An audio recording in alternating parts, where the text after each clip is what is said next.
दोस्तों, जब आप इंटरव्यू के लिए किसी कंपनी में जाते हैं या किसी भी जगह पर जाते हैं तो कुछ क्वेश्चंस आपसे ऐसे पूछे जाते हैं जिनकी तैयारी अच्छी होती है और आप फटाफट आंसर दे देते हैं। इवन कई सारे क्वेश्चन काफ़ी इजी होते हैं, हमें तैयारी की भी ज़रूरत नहीं होती है। लेकिन कुछ क्वेश्चंस ऐसे होते हैं जो कि आपको अपने गेम से बाहर लेकर चले जाते हैं, आपको परेशान कर देते हैं। क्या आंसर दे समझ नहीं आता है। थोड़े से ट्रिकी भी नहीं बोलूँगा, कुछ ऐसे क्वेश्चन जिनका आंसर करना थोड़ा मुश्किल हो जाता है। जैसे एक क्वेश्चन है, why should we hire you, हम आपको क्यों हायर ना करें। अरे भाई, ये तो आपको देखना है ना, मैं तो यहाँ इंटरव्यू देने इसलिए आया कि आप मुझे हायर करें। पहला ख्याल तो यही आता है दिल में। फिर भी आपको इसका आंसर तो देना है। आप यहाँ पर नेगेटिवली नहीं बोल सकते कि सर ऐसा कोई रीज़न ही नहीं है जो आप मुझे हायर ना करें, आप हायर कीजिए। भाई, उनके पास 50 रीज़न हो सकते हैं और भी लोग जिनका उन्होंने इंटरव्यू लिया उसमें से उन्हें कुछ लोग ज़्यादा पसंद आ सकते हैं। आपको यहाँ पर एक अच्छा सटीक बढ़िया आंसर देना होगा जिसमें आप उन्हें ये बता रहे हैं कि वो आपको हायर क्यों ना करें, लेकिन वो आपके ऊपर उल्टा ना पड़ जाए, मतलब सच में ही वो आपको हायर ना करें, ऐसा ना हो जाए। तो चलिए, इस क्वेश्चन का आंसर क्या हो सकता है, इस क्वेश्चन को पूछने का उद्देश्य क्या हो सकता है और सिंपल आंसर क्या हो सकता है, सिंपल आंसर भी बताता हूँ आपको। लेकिन दोस्तों, उससे पहले स्वागत है आप सभी का योर ग्रोथ चैनल पर। और अगर आपने सब्सक्राइब नहीं किया है तो सब्सक्राइब का बटन दबा दें, ऐसे ही बहुत सारे इंटरव्यू क्वेश्चंस के आंसर पाने के लिए। दोस्तों, सबसे पहले जानते हैं कि इस क्वेश्चन को पूछने के पीछे आपके रिक्रूटर का, एम्प्लॉयर का, इंटरव्यूअर का, एचआर का उद्देश्य क्या है, वो क्यों ये क्वेश्चन पूछ रहा है। पहला रीजन भाई, वो आपकी स्ट्रेंथ्स का, वीकनेसेस का एक बैलेंस्ड रिव्यू जानना चाहता है। यहाँ पर वो ये नहीं जानना चाह रहा है कि ऐसे कौन से सच में वजह हैं जिनकी वजह से आप को हम हायर ना करें। मतलब आप बहुत ज़्यादा गुस्सा हो जाते हैं, काम पर लेट आते हैं, डेली नहीं आते हैं, छुट्टी बहुत मारते हैं, ये सब रीज़न नहीं पूछ रहा है भाई। पर कुछ एक बैलेंस्ड रिव्यू चाह रहा है आपकी वीकनेस स्ट्रेंथ्स का, इसको आप समझिए। दूसरा रीज़न ये है कि आपका जो है ना, ऐसी टफ सिचुएशंस में दिमाग कितना काम करता है वो ये परखने की कोशिश कर रहा है। आपको ऐसी सिचुएशन में डाल रहा है जानबूझकर जहां पर आपको सोचने में थोड़ी सी परेशानी हो, थोड़ा सा आप ज़्यादा थिंकिंग करें कि क्या बताया जा सकता है। अब अगर आपने पहले से तैयारी कर रखी है तो जैसे ये वीडियो देख रखा है तो आपके लिए काफ़ी ईजी हो जाता है। लेकिन अगर आपकी तैयारी नहीं है और उसी समय सडन आपके सामने क्वेश्चन आता है तो आप भी सोचिए, आपने जब ये क्वेश्चन वीडियो पर देखा, थोड़ा तो दिमाग में आया होगा ना क्या बोला जा सकता है। सेम चीज़ होती है जब आप इंटरव्यूअर के सामने बैठे रहते हैं। तो इसीलिए मैं कोशिश करता हूँ पहले ही आपको इंटरव्यू क्वेश्चंस दिखा दूँ और तैयारी करा दूँ।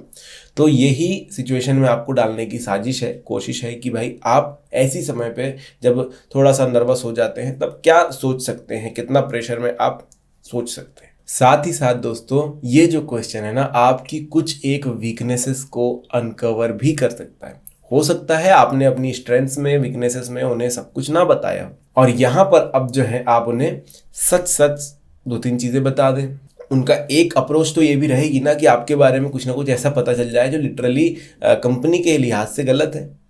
बट आपको सोचना है इस बारे में कि क्या आपको वो चीज़ बतानी है नहीं। देखिए, ऑनेस्टी अच्छी चीज़ है, ऑनेस्टी दिखानी चाहिए और बताना भी चाहिए। लेकिन अगर आप बता भी रहे हैं वो वीकनेस, वैसे वीकनेस वाला वीडियो देखिए, उसमें ज़्यादा अच्छे से मैंने एक्सप्लेन किया है। फिर भी मैं एक छोटा सा बता दूं कि अगर आप अपनी वीकनेस बता भी रहे हैं तो आप इस तरह बता सकते हैं कि आप कैसे उसको ओवरकम कर रहे हैं। वो जो प्रॉब्लम आपके साथ है या जो भी परेशानी है उसको आप कैसे धीरे धीरे ओवरकम कर रहे हैं, कैसे आप आगे बढ़ रहे हैं। अगला उनका पर्पस है दोस्तों कि आप किसी सिचुएशन को कैसे हैंडल कर सकते हैं। अब ये क्वेश्चन आया, यही एक सिचुएशन नहीं है, बहुत सारी अलग अलग सिचुएशंस होती हैं, बहुत सारे अलग अलग क्वेश्चन होते हैं इस चीज़ को जानने का। तो ये क्वेश्चन भी उस तरीके का है जिसमें आपकी सिचुएशन हैंडलिंग दिखेगी कि क्या, कैसे आपने हैंडल किया। कहीं आप नर्वस हो गए, आप बोल नहीं पाए, कहीं आप ज़्यादा उत्तेजित हो गए और समझाने में थोड़ा आप हड़बड़ा गए, होता है ना, थोड़े से हड़बड़ा जाते हैं, क्या बोल रहे हैं समझ नहीं पाते हैं। या फिर आप शांत ढंग से हर एक चीज़ जो है एक्सप्लेन करते चले जा रहे हैं, आप प्यार से उन्हें सब कुछ समझा रहे हैं कि क्या क्या चीज़ें हैं आपके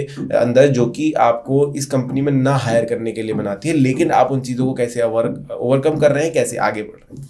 खैर, ये तो है उनके पर्पस, उनके उद्देश्य। अब जानना है कि अगर आप आंसर देना चाहते हैं तो कैसा आंसर बनेगा। दोस्तों, अपना आंसर देते समय सबसे ज़्यादा स्मार्टनेस ये हो जाएगी कि आप अपनी किसी ताकत को ही अपनी कमजोरी के रूप में पेश करें। जैसे आप किसी टारगेट को लेकर के बहुत ज़्यादा जिम्मेदार समझते हैं अपने आप को और वो टारगेट अचीव किए बिना आप शांत नहीं होते। तो ये आपकी एक ताकत भी हो सकती है, लेकिन एक वीकनेस भी हो सकती है कि यार आप रेस्टलेस हैं उस चीज़ के लिए। आप करना पहले आप सब कुछ कर लेना चाहते हैं, उसके बाद आप जो है आगे बढ़ना चाहते हैं। तो किन्हीं केसों में ये भी होता है कि ये ठीक भी है और किन्हीं केसों में गलत भी होता है। तो इसको इस तरीके से आप पेश कर सकते हैं और फिर बतला सकते हैं कि यार देखिए, मैं जब तक कंप्लीट नहीं कर लेता हूँ टास्क तब तक मुझे चैन नहीं आता है, लेकिन अभी मैं धीरे धीरे सीख रहा हूँ कि थोड़ा सा अगर अपने आप को शांत किया जाए तो वो काम और अच्छा हो सकता है। इसलिए मैं इस चीज़ को थोड़ा सा अभी डेवलप कर रहा हूँ अपने अंदर कि हाँ, आराम से काम करो, टाइम पे कंप्लीट करना है वो अलग चीज़ है, लेकिन हड़बड़ाहट में नहीं करना है, वो भी देख रहा हूँ। ये हो सकता है कि आप इंट्रोवर्ट हैं, आप किसी सेलिंग मार्केटिंग की जॉब को चाह रहे हैं और आप इंट्रोवर्ट हैं तो ज़्यादातर मेल जोल आपको पसंद नहीं आता है। तो आप यहाँ पर वो बता सकते हैं कि आप एक इंट्रोवर्ट काइंड ऑफ पर्सन है जिनको कस्टमर से उतनी ज़्यादा रिलेशन बनाने में थोड़ा प्रॉब्लम होता है, या रिलेशन बनाने में नहीं, एक्चुअली आप डायरेक्ट अपनी अप्रोच खुद की नहीं रख सकते हैं, आप जाकर उन किसी से ऐसे बात नहीं कर सकते हैं डायरेक्टली, लेकिन उस चीज़ को ओवरकम करने के लिए क्या कर रहे हैं वो आप यहाँ पर शेयर कर सकते हैं। देखिए, मेन आइडिया ये है कि आप अगर अपनी कोई वीकनेस बता भी रहे हैं या ऐसा कोई रीज़न बता रहे हैं जिसके वजह से उन्हें आपको हायर नहीं करना चाहिए, तो उसको आप कैसे ठीक कर रहे हैं और कैसे आप उनके लिए एक परफेक्ट एसेट बनकर आ रहे हैं, वो आपको जरूर बताना होगा।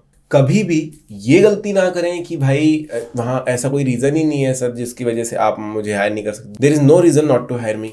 सो ऐसा कभी नहीं बोला जाता। आप नेगेटिव अप्रोच मत रखो, पॉजिटिव अप्रोच रखो, अपनी वीकनेसेस बता दो, एक आध छोटी मोटी वीकनेस की हाँ मैं इस तरीके से काम करता हूँ, लेकिन क्योंकि समय की ये मांग है तो मैं इस तरीके से अपने आप को बदलने की कोशिश जारी है और काफ़ी हद तक मैं इसमें आगे भी आ चुका हूँ। ज़्यादा ही नेगेटिव नहीं होना है दोस्तों। एक क्वेश्चन छोटा सा आपसे पूछा गया है कि क्यों आपको हायर ना किया जाए, तो आप यहाँ पर कोई एक सिंपल सी वीकनेस बता करके आगे बढ़ सकते हैं। आपको बहुत ज़्यादा एक्सप्लेन करने की ज़रूरत नहीं है, 4 5 6 पॉइंट्स नहीं देने हैं कि भाई ये भी मेरे अंदर गलती है, वो भी मेरे अंदर गलती है, आप मुझे इसलिए हायर नहीं कर सकते, लेकिन मैं तो सुधर रहा हूँ।